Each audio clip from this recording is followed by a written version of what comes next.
Hello and welcome back to Khans of the Steppe.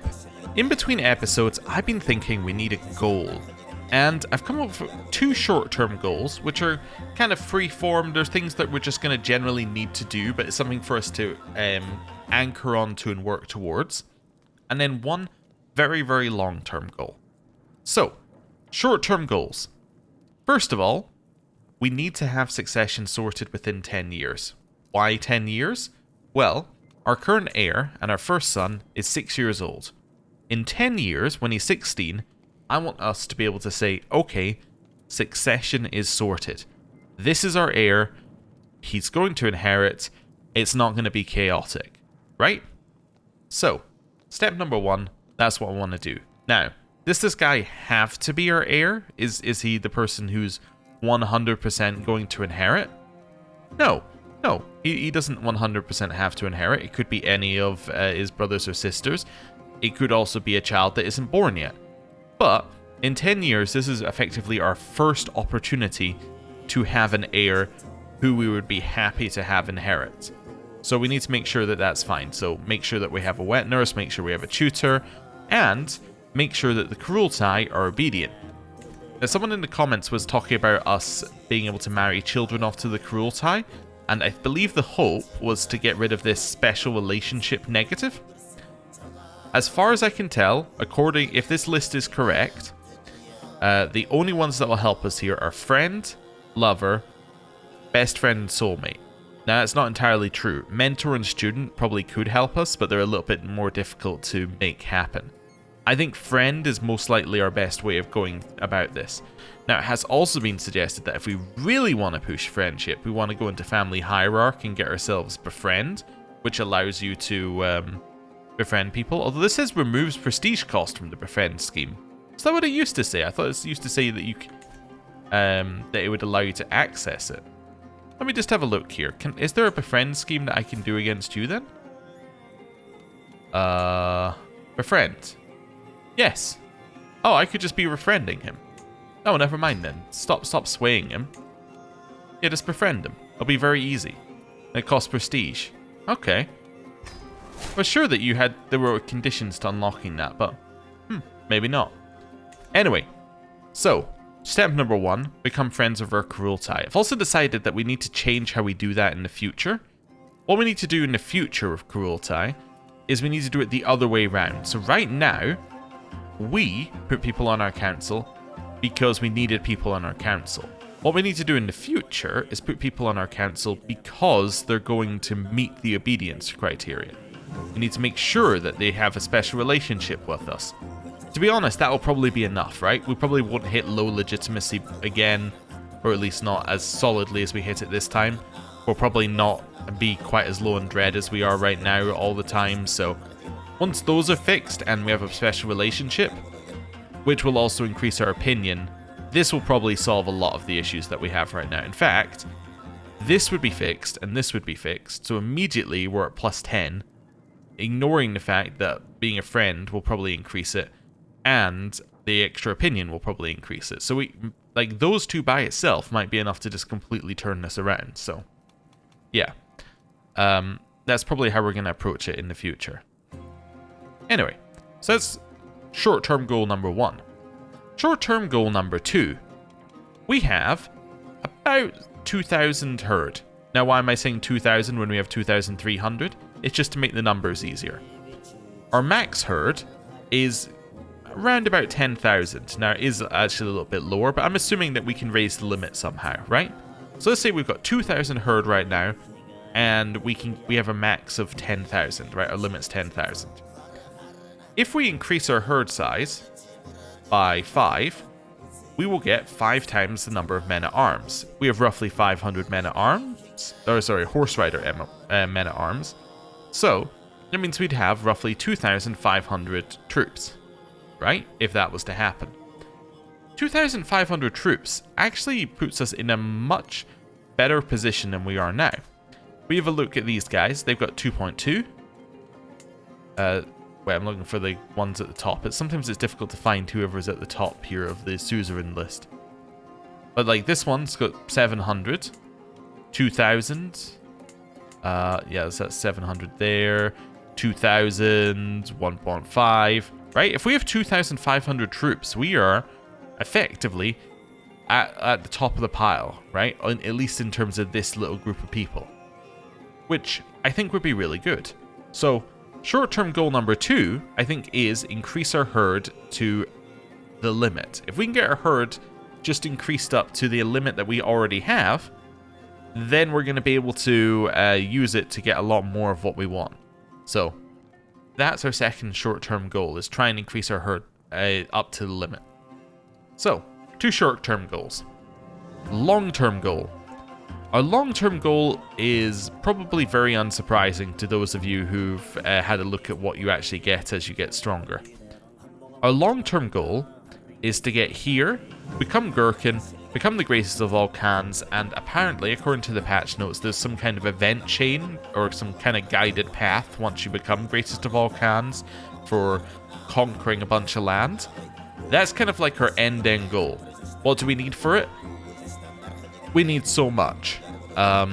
We need to be able to raise our dominance level up and up. It's going to start with us getting more herd all the way up to the max. So once we get to 75,000, right? Once we get to this level, that's then we're going to have to start looking at other stuff. Gherkin means we have to be the most powerful nomadic government type, I believe, right? Biggest threat of the Great Steppe, yes. So nomadic ruler of the biggest herd in the entire region. To be interestingly, that does say the entire region, and that is important actually because you can enable, I believe, nomadic stuff over here and nomadic stuff down here, I think.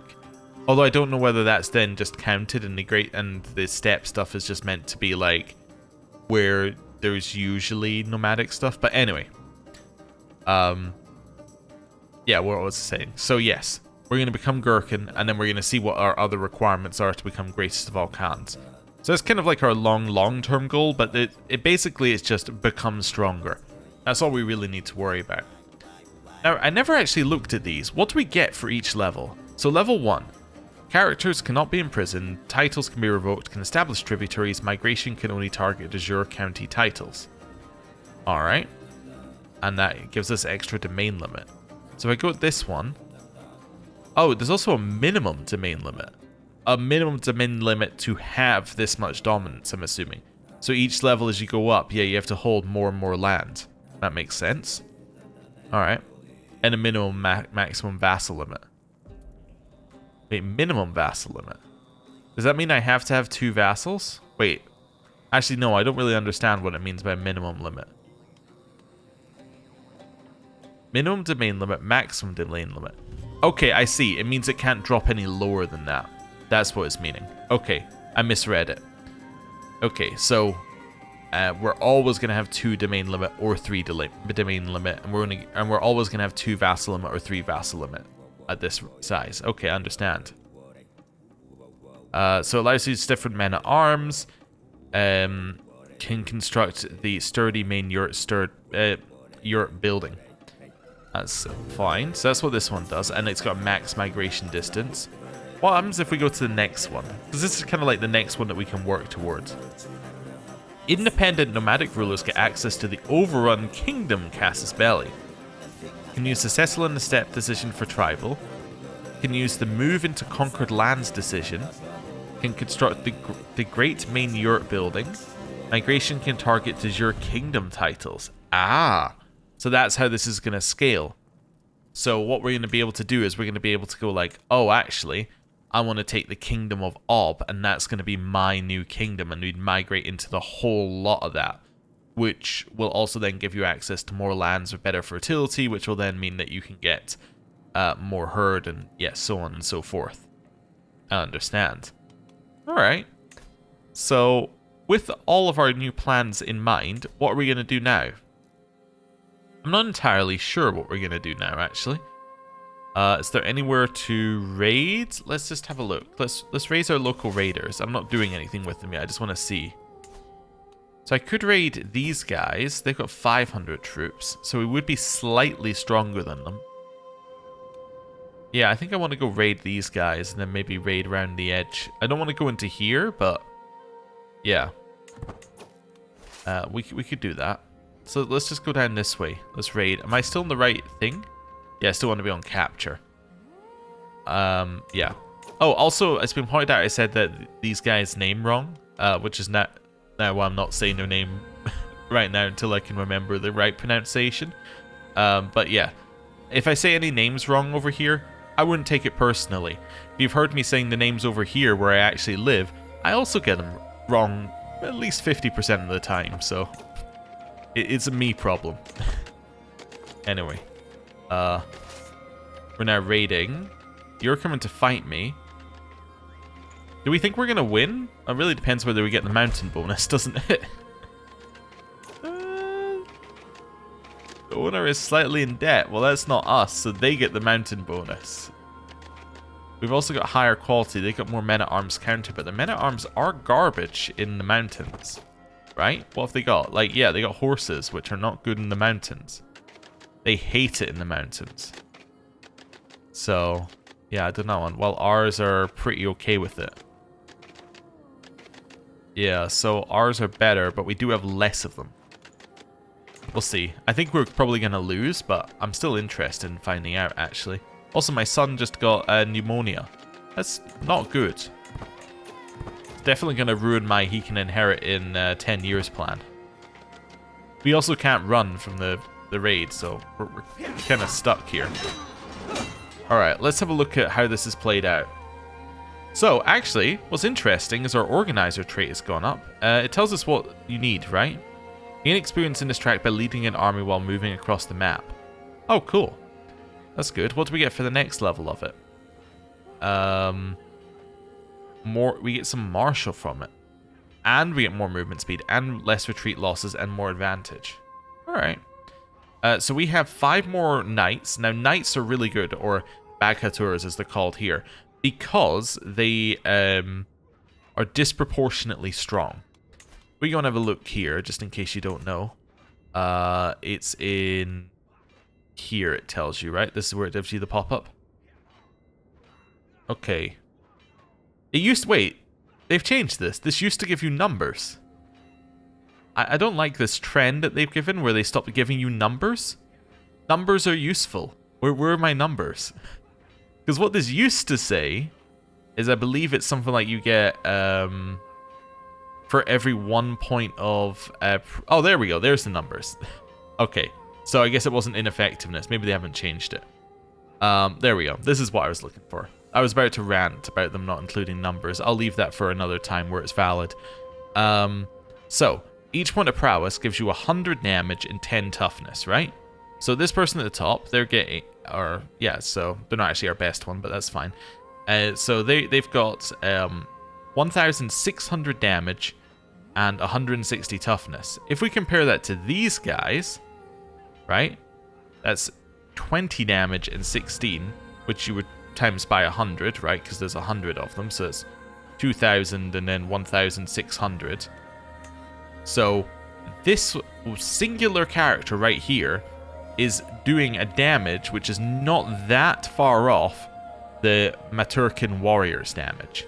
Now, their toughness isn't very high, but there's a whole set of mechanics in terms of whether that matters or not. But essentially, these guys are doing a huge amount of damage proportionally in our army, right? Like a huge portion of our army's damage is from our knights. So the fact that we have 5 more of those than they do, that is very impactful. Especially as I think that, yeah, our worst one is 11 prowess, and their worst one is 12. So, like, ours are effectively equivalent to theirs. So, we got 5 times, or, yeah. So, we've got... No, that's wrong. My addition's wrong. Anyway, basically, we've got 5 lots of that huge amount of damage extra that they don't get. So, even though they have more men-at-arms, or they should have more men-at-arms, right? Although it says they only have 1 regiment. I thought they had 2 regiments. Huh. Anyway. Oh, maybe one of them's already dead. Anyway, it doesn't matter. I was going to say, even if they had more men-at-arms, it wouldn't matter because their men-at-arms aren't doing as well as our knights. Also, what have we got here? So we're doing 10% less damage due to being... Oh no, we're doing 10% damage due to being countered. Not 10% less, 10% damage. Although you are fighting in favorable terrain. Yeah, and they're countering us, so they've only got the negatives from fighting in bad terrain. So actually, their men-at-arms are pretty much, like, compared to ours, are not affected. Yeah, so we need to get someone to counteract that. We need to get someone to counter cavalry at some point if we can. Right. Anyway, what am I doing? I'm pausing. That's what I'm doing. We're gonna crush him. This is the second part. I was wounded. I was treated, but that's actually quite unlikely for us to be wounded because we've got reduced the risks of commanding armies on here.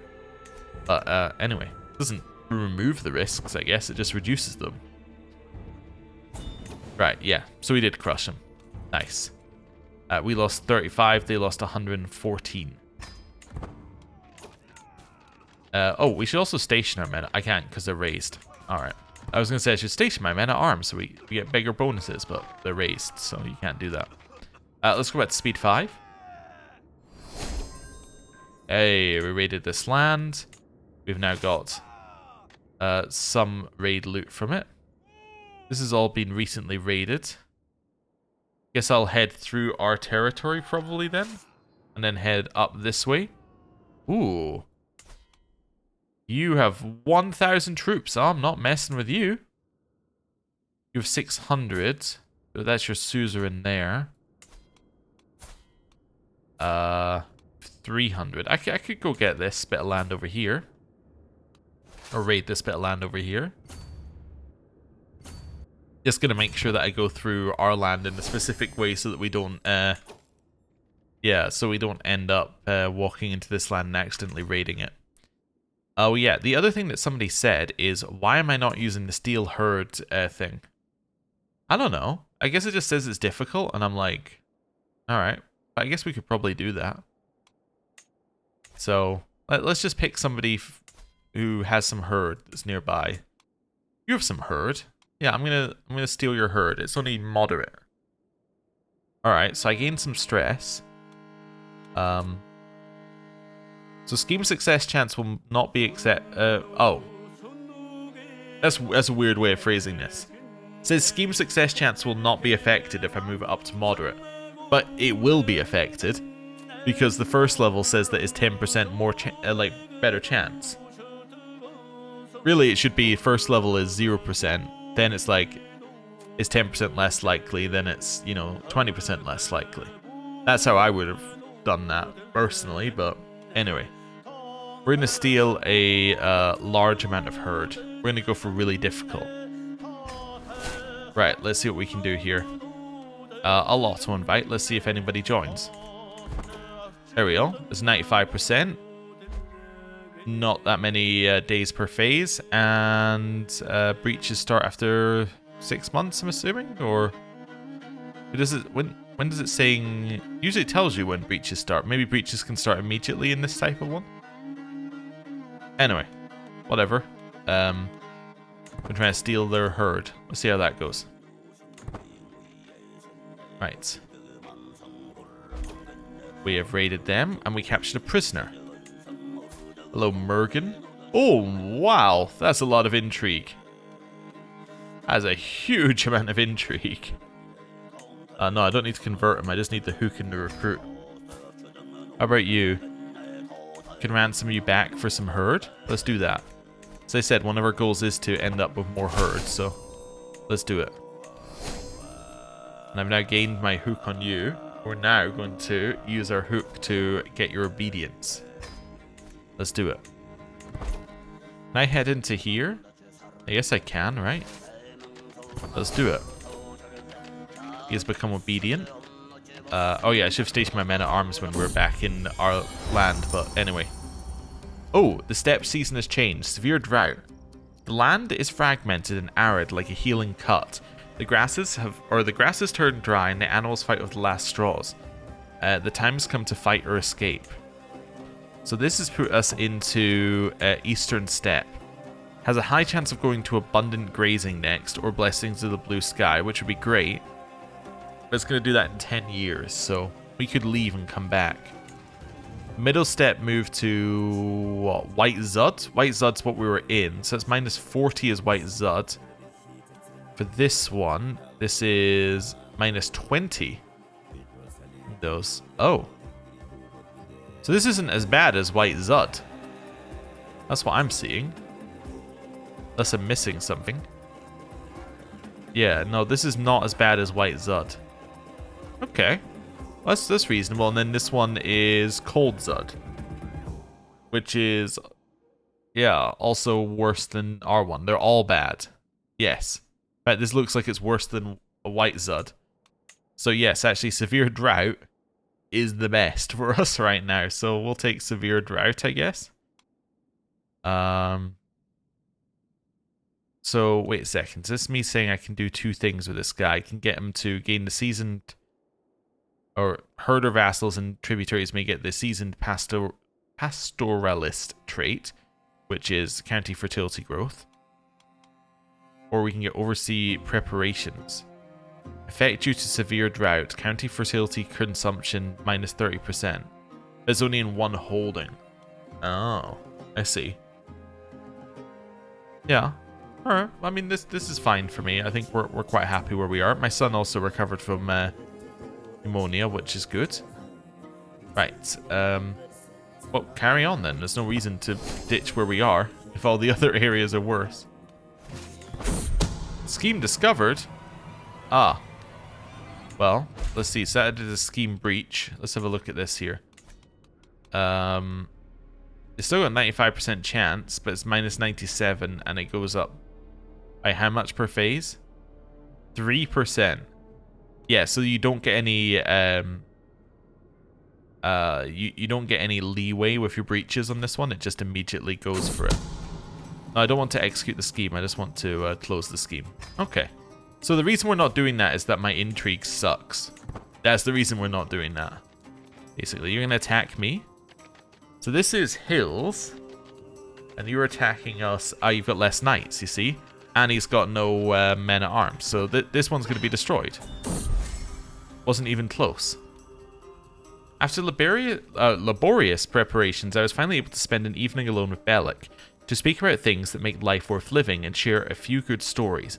When I departed, Bellic told me it was good to talk to someone who truly understood him. I agreed wholeheartedly. Closer to becoming friendship. Or becoming friends. Wait. Do I need to restart the scheme, or can I not do it again? I can't do it again right now. Alright, let's sway him, and then hopefully at some point we'll become friends. You can designate a guardian for my son. I don't need to do that because I have a tutor. And the tutor will automatically be will act as the guardian for my son, if I understand it correctly. Let's head up here. Oh yeah, this is what I want to have a look at. We lost 15, they lost 485. Yeah, they're not in a good place. Facing chaotic succession. I was also going to check her succession, but we didn't actually become friends with that guy, so it doesn't matter. There's an independence faction. Yeah, he's not that strong though, so not overly worried about it.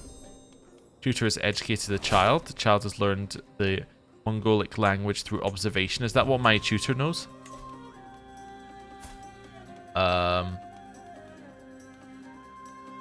Yes, I assume so, because you... Oh no, you're Turkic. Is that what my wife knows? Yes, it's what my wife knows. Okay. That makes sense. We have a bit of money and prestige now. Do we want to upgrade our yurt? I mean, we could maybe try and upgrade this one. With many more things in here. So, Dynasty of Many Crowns decision grants each king or emperor of your dynasty a large amount of herd. The Dynasty of Many Crowns is the one that means that you... does that not hold 10 independent holdings of king or emperor? That's like a little far away for us, really. Although it does give you a lot of renown in of itself, which is pretty good.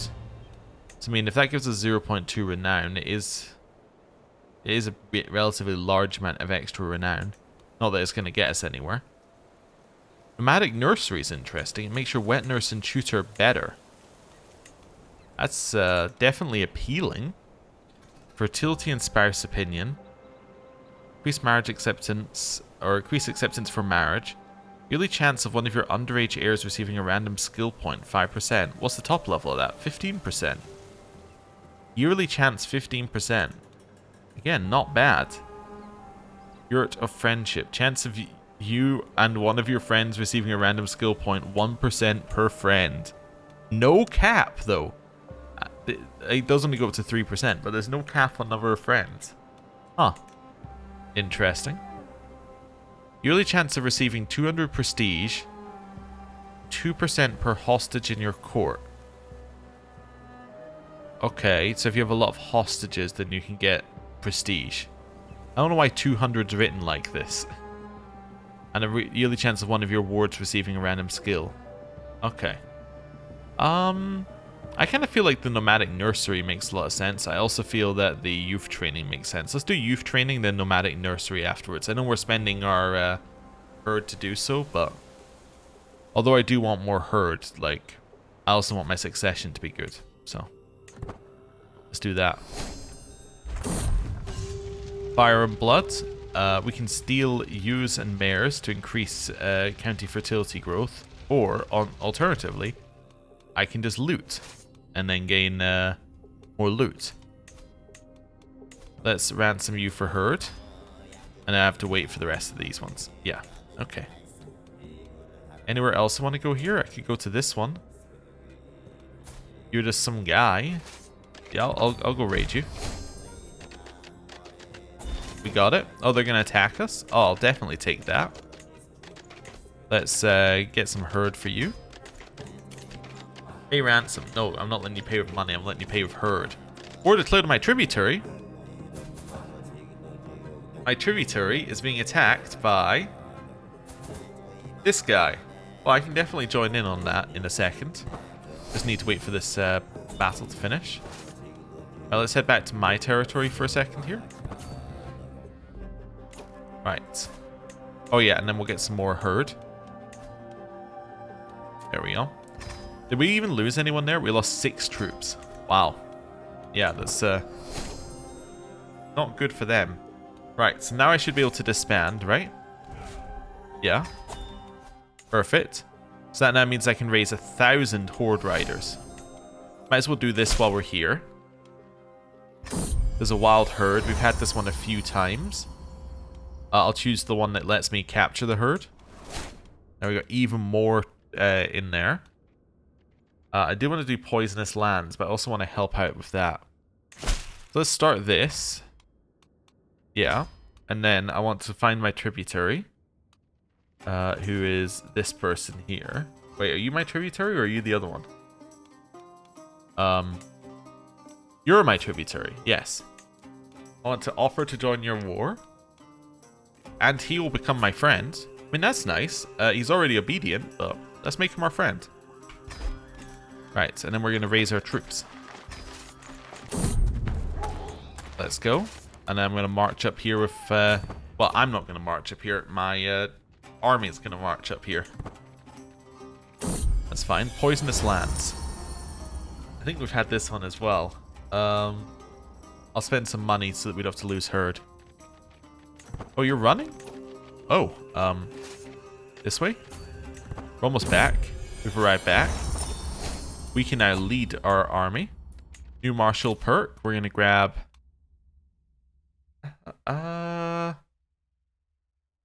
probably this one, because it increases raid speed on living off the land. So that seems good. Back in here. We lost 28. They lost 231.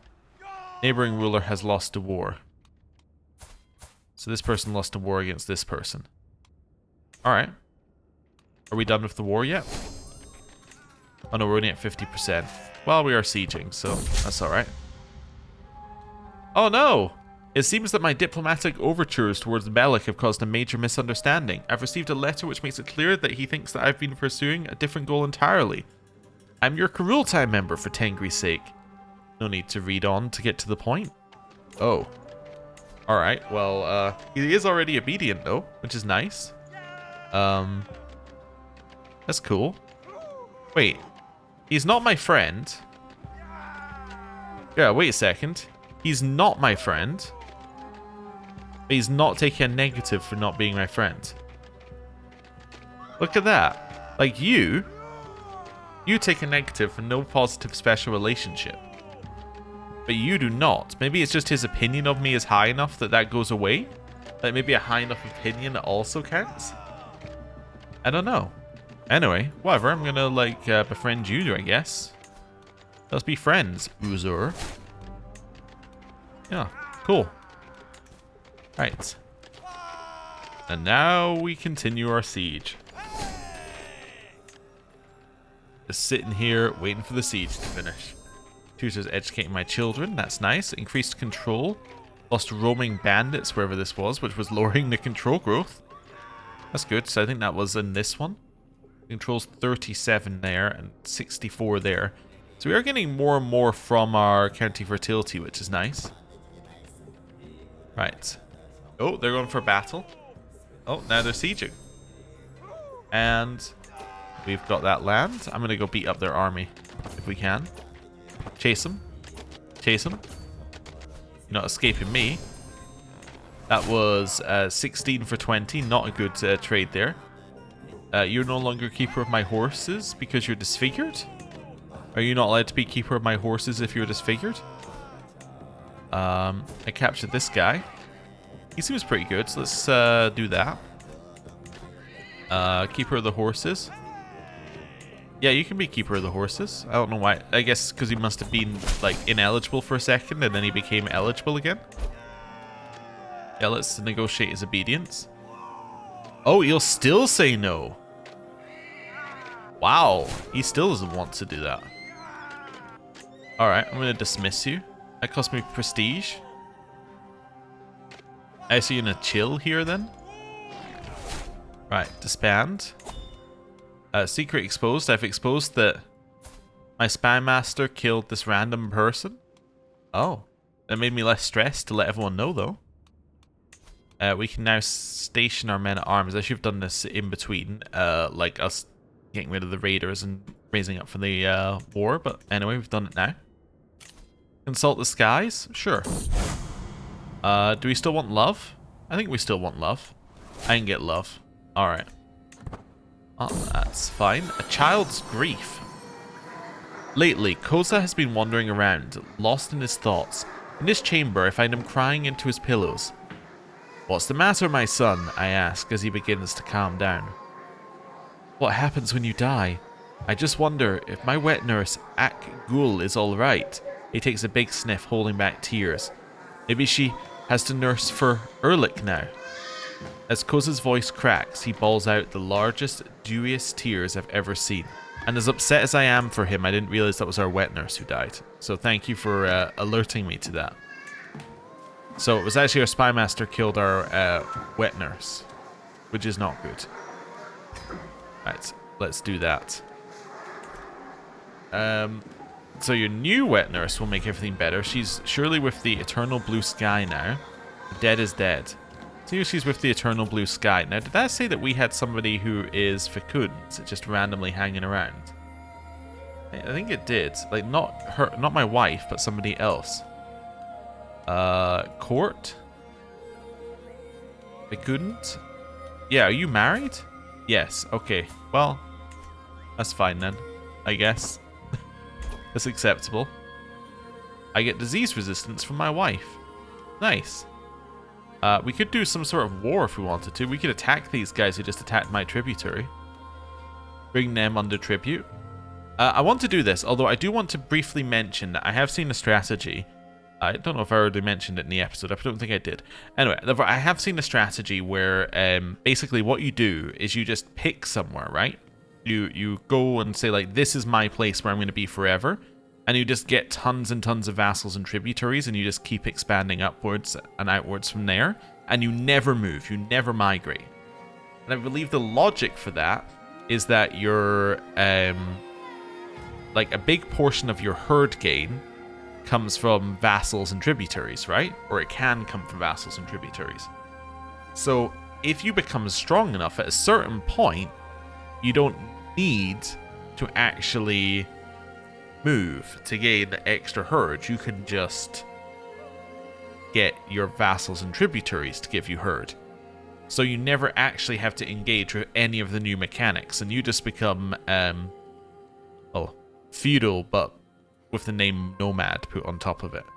So we don't really want to do that. I'm going to continue migrating and doing all this stuff that it wants you to do. I'm just letting you know I know that it is an option we could do. I just don't want to do it, because it kind of seems like it's taking away the point. Anyway. I am going to attack these guys, though, because they attacked my tributary. I was going to say my vassal, but it wasn't my vassal. It was just a tributary. No, we could walk over here and beat them up. Let's do that. Then we can get their capital. Befriend the estate. After long thinking, I finally decided to visit Uzur, or invite Uzur to come on a tour of one of my estates in Monk Saradak. The visit turned out to be an even better idea than I expected. Not only did Uzur offer unexpected insight into the matters of the estate, but he also kept my mood bright the entire time. He's not only my cruel time member, but also my friend. Wonderful! So now he's our friend. He is now obedient. Wonderful. So if we have a look here, oh, friend is plus 100. Oh, in which case, yes. So that's a minus 50. Turned into a plus 100 plus the opinion bonus change. So it's a 150 point swing plus an extra 50 from the opinion. At least. Yeah, okay, so that's definitely the way to go if you want to get them on your side. You just make them your friend and they will immediately be on your side. Great. You look recruitable. Yeah, we'll recruit you. Nice. You want to be obedient? Yes, I thought you did. Perfect. Strategical impasse. I'm sitting around a map table with Beg, Yurgil, and Elicto discussing our strategy for the ongoing war. Yurgil bangs his fist into the table and loudly proclaims... Oh, what's this? Oh, sorry. Migration displaces tributary.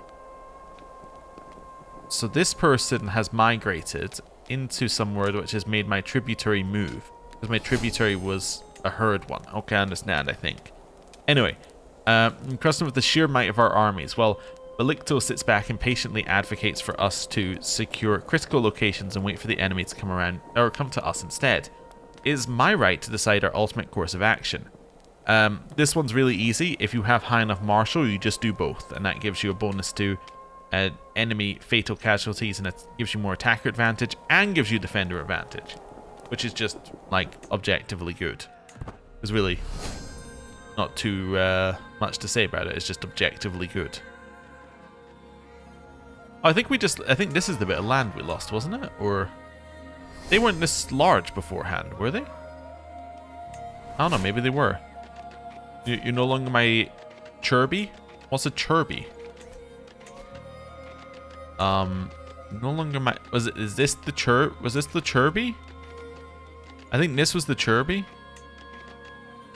No, my wife is good in this position. It gives us legitimacy. I'm going to put my wife in there because we do actually need some legitimacy. Aptitude of other court positions. It only costs us prestige. Yeah, you know what? Sure, let's do that a little bit. I don't think that was the one that where's he put in there? Oh, wait, was this not just called bodyguard previously? Now it's called chief bodyguard. Is that it? Yeah. Oh, wait, I've also put this person in 2 positions. Oh, I've completely messed things up here. But that's okay. I'm befriending this guy. That's fine. Let's not worry about it too much. Yeah. Right. Finish our siege. We have now got 100% war score. I will now enforce my demands. Although, actually, we can get a little bit more out of him here. Because what I can do is I can't get herd. You don't have any herd. Okay, never mind. I'm just going to enforce demand. He has no money or herd. I'll just enforce demands then. I was going to steal all of his herd, but I can't if he doesn't have any. That's fine. Yeah, there you go. That's now all ours in theory. Disband. Are still people who are in prison? Yeah, you. Yeah, I can get a hook on you. Yeah, Yeah, I could do. I could release you for a hook and recruit you. Let's do that. Nice. And then going to negotiate obedience. Which you're going to say no to. Wonderful. Cool. Right, so that's made us a little bit larger here. We've now got a much bigger amount from tributaries, which is good. And we're, you know, almost at 4,000 herd, which is not too bad. It now means that we have 1,248 horde riders. And we do probably want to get more men-at-arms here as well. I don't know why this is stuck at 95. Oh, because you have to use herd to refill it. Oh, so similar to how landless need to refill. You need to refill with your herd here or with gold. It costs you 1 gold to refill. Oh, I see. I wonder what happens if you increase size. We're going to try this once. Oh, that's interesting. So increasing size didn't seem... Yeah, it didn't seem to cost us any extra over just refilling our men-at-arms. So, I don't think it cost us the refill and the upgrade. I think it just cost us the upgrade. So we should, in theory, every time we lose troops here, just upgrade them. Yeah, that makes sense. We do also probably want to do this at some point. Maybe get some torchbearers. Torchbearers could be really good. Let's grab 1 lot of torchbearers as well. Just so we have some siege units. There we go. Wonderful. Right. Well, that is where I'm going to end the episode for today. Thank you very much for watching. We have a plan. We can see things coming together. We've got half of our council obedient. Yeah, I think we've got some goals that we can actually work towards. Oh, and I just looked in the middle of the map. It's time for the scheduled Byzantine collapse. Which is basically always expected. But anyway, thank you very much for watching. I'll see you next time. Goodbye.